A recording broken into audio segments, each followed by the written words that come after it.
What's up, YouTube? I'm about to record a podcast here, and usually I forget about you guys, so I'm giving you some love.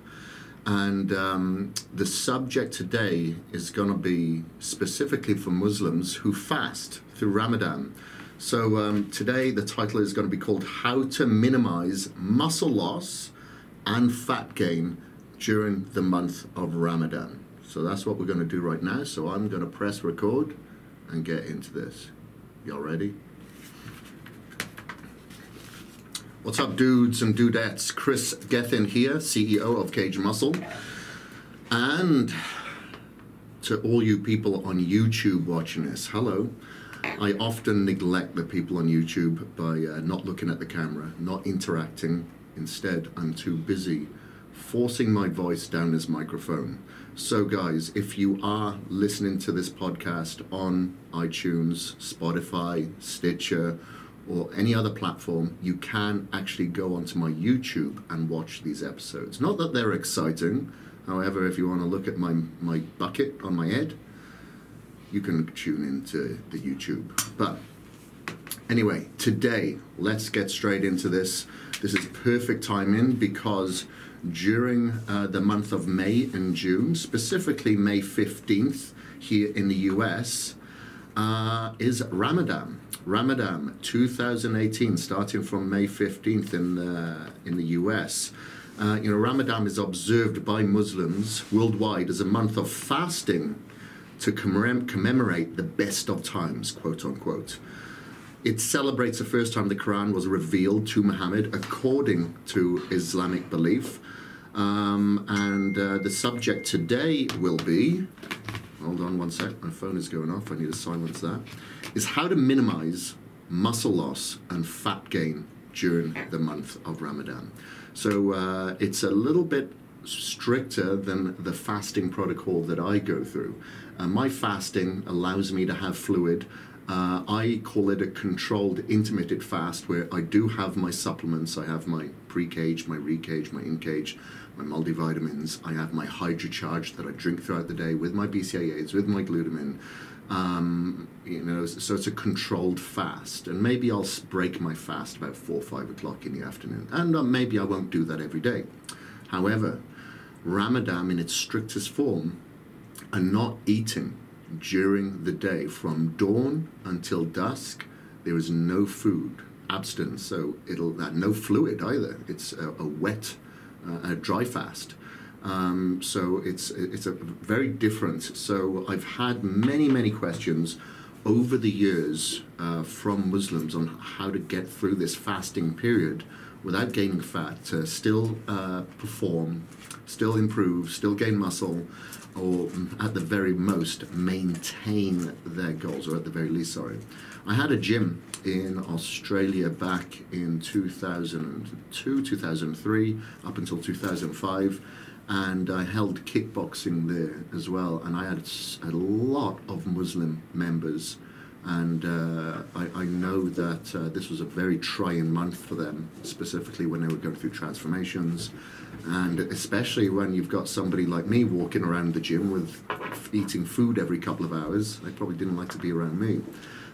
So anyway, I'll give you some overview tips that you can apply during this month to ensure that you can, at the very least, maintain your goals. So I'd say choose calorie-dense foods when you are breaking your fast, or during the eating period. This should not give you an excuse to go out and eat a load of ghee, loads of different types of breads, and bad foods that are soaked in fat and deep fried. However, you should eat calorie-dense foods. Now, these calorie-dense foods can come in the forms of like avocado, whole eggs, various types of nuts, nut butters such as your almond butter, your peanut butter, cashew butter, and your oils. That could be your extra virgin olive oil. This could be your MCT oils, your coconut butter, and you can make some granola with your nuts and some fruits and with your oats, and you can have some whole grain bagels, have some potatoes, something that's going to fill you up with a dense amount of calories that isn't going to expand your gut too much, because chances are during the day when you're fasting, your stomach is going to shrink to a certain degree. So you don't want to fill it up with a huge amount of volume. You want to fill it up with a lot of nutrient-dense calories, such as the ones that I just named there. Those are some of your examples. So look to your healthy fats and some of your healthy starch carbs to fuel you. Now, your proteins would pretty much stick to the same as what you would generally eat. However, the order in which you would eat them would be different. So obviously liquid calories in the form of protein shakes work very well during this time, and I would break that fast with a very fast digesting protein. So you would break that fast with recaged or our whey protein isolate that should be out by the time this podcast goes out, hopefully, maybe a week later. But anyway, you should be recaged is the perfect supplement to take as you break that fast, because your body is starved of protein at this time. Your body's likely using amino acids as a type of fuel source. So you want to ensure that you fight against that catabolic response, provide it a little bit of anabolism with the recage that is a very, very fast digesting protein. That subsequently will give you an insulin spike as well. It'll help shuttle the creatine, the glutamine, the beta power straight into the muscles extremely fast. So that will be your buffer. That will be the barrier to prevent any more catabolism. Okay, then you would have your calorie-dense foods with your leaner types of proteins. You know, that can be your steak, it can be your chicken, it can be your fish, it can be your tofu, your regular forms of protein. And if you need to increase your protein count during this shorter fasting period, like I said, you can start having some shakes. So some isolate shakes, you can blend that with some oats, some seeds, maybe some nut butters, just to ensure that you get those calorie-dense fuels within your system. Further from that, now you are fasting from fluid during this time. So it makes sense if your body is made up of around 70% fluid and you're not able to hydrate yourself, you can guarantee that your performance will be down. If you are down in hydration by, say, 5%, you will be down in performance, strength, agility by at least 15%. Okay, so ensure that you stay hydrated throughout the day. Now you want to try to get as many antioxidants in during this period as well. During this fasted period of stress, you will go through oxidization, free radical damage. So I would suggest that you have antioxidants, and I do suggest that you get electrolytes into your system as soon as humanly possible as well. You've gone through a fast, you've gone through a fluid fast. Not only is hydration going to happen from a volume perspective, it's going to come from an electrolyte and mineral balance perspective. So I don't want to sound like I'm pushing my supplements here, but HydroCharge sounds like the perfect scenario that you would drink during this time of your waking period, or of your, not waking period, sorry, the period where you've broken your fast. You drink your HydroCharge. I would add glutamine and branched chain amino acids to that as well, to ensure that you activate your muscle protein synthesis, you give yourself intestinal fuel through the glutamine, and to ensure that you ward off any more catabolism. Sounds good? Okay. Now maintain the frequency of your meals if you possibly can. You know, if you're used to eating 6 meals, try to continue with those 6 meals. Now, maybe some of them will be smaller, but they'll be more calorie dense. Maybe they will come in a form of liquid as opposed to volumized food.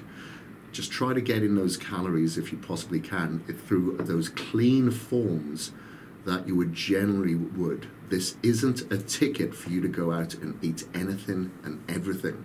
So many people will lose muscle and gain fat during this period, but it doesn't have to be so. All right. Now, you may have to change your training during this period. So you may not be able to maintain the frequency if you're not able to recover. Let's say you normally train 6 days a week. maybe 5 days a week. You may have to bring that back down to 5 or 4 days a week, possibly 3, dependent on how much you recover, how much you're able to sleep, how much stress you're placing upon yourself will be dependent on how often that you can train. But I'd say you'll probably need to bring it back 1 to 2 days in regards to the frequency. Your training sessions shouldn't be either too long either. So let's say you normally train for about an hour and 15 minutes. Maybe bring that down, increase the intensity a little bit, you know, shorten the period of your rest times and bring it down to like 45 minutes. You know, so you're not putting yourself through that much stress, because as weird as it sounds, more isn't going to be better in this scenario. It's going to be the quality of your workouts, not the quantity, and the quality of the time that you spend within the gym, not the quantity. So make those sessions count, keep them intense, but draw them back just for the next 4 weeks. And your body may enjoy the rest. Allow the inflammation to come down a little bit as opposed to it expanding due to the other additional stresses that you're placing upon it. When your muscles are going to be a little bit more brittle, you're not going to be able to promote as much synovial fluid to the joints because you're fasting, both from a food, nutritional, and hydrational perspective. All right.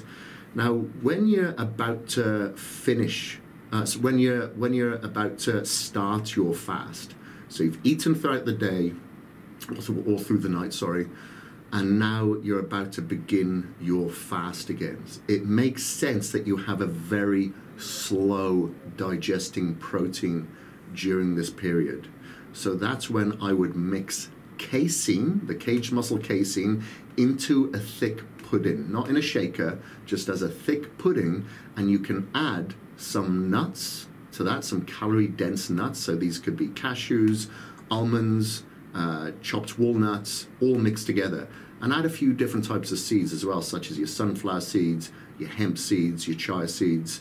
Mix that in with the casein like a nice thick pudding, and you can add some fruit, frozen fruit to that as well, whether that be in a form of like some chopped banana, some chopped apple, or blueberries, strawberries, maybe some pineapple would be good. And mix that in and have that as your very last meal. This protein is very slow digesting, and that thick gel-like substance will sit in your stomach and give you a trickle of these amino acids during the time that you are in fasting mode. Okay, so this will help prevent that muscle wastage as you're fasting, and obviously you break that fast then with a very fast digesting protein, and this will really, really minimize the potential damage that you could be placing upon yourself through this time of Ramadan. Now, you know, I know some top professional bodybuilders that do fast during this time.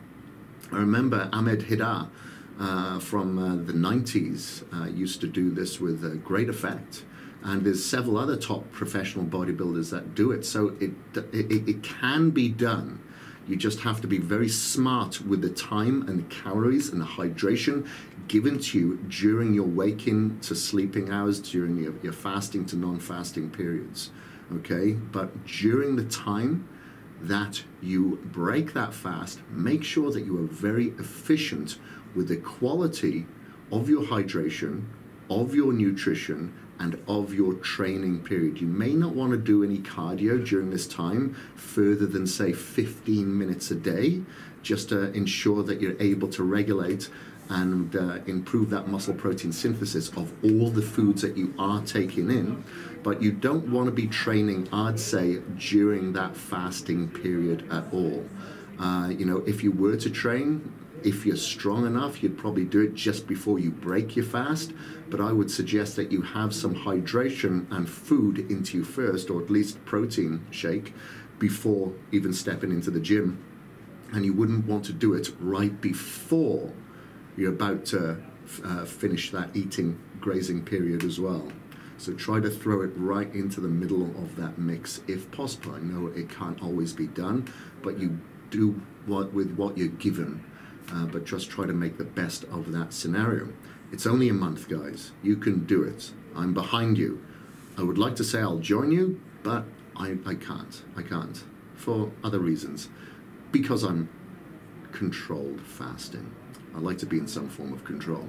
But anyway, guys, I know this podcast is a little bit different, but this is a question that I get so often that I figured it was time for me to address it on a podcast. I think I've done articles on it in the past, but hopefully this has helped some of you guys out there. And I believe you will, when I'm in the UK, I'll be meeting a lot of you at Body Power. There, I'll be on the BBCon booth, and that is May 12th, is it? May 8th, 9th, 10th, something like that. But then the week following, you will be starting that fast. So we will make sure that this podcast gets out before May 15th. So maybe the week before, so you can prepare for this. Anyway, guys, thank you very much for listening in. If you do like this podcast, please do subscribe and leave a review. And I will speak to you next week. Peace out. Peace out, guys. Thank you very much for tuning in. That was a shorter one than usual, 15 minutes. Normally we get up there to about 25, 30, but this is a different subject to kind of what I've covered before, and it isn't for everybody, it's for a niche crowd. And I don't know too much about it, but I can just tell you exactly how you should do it.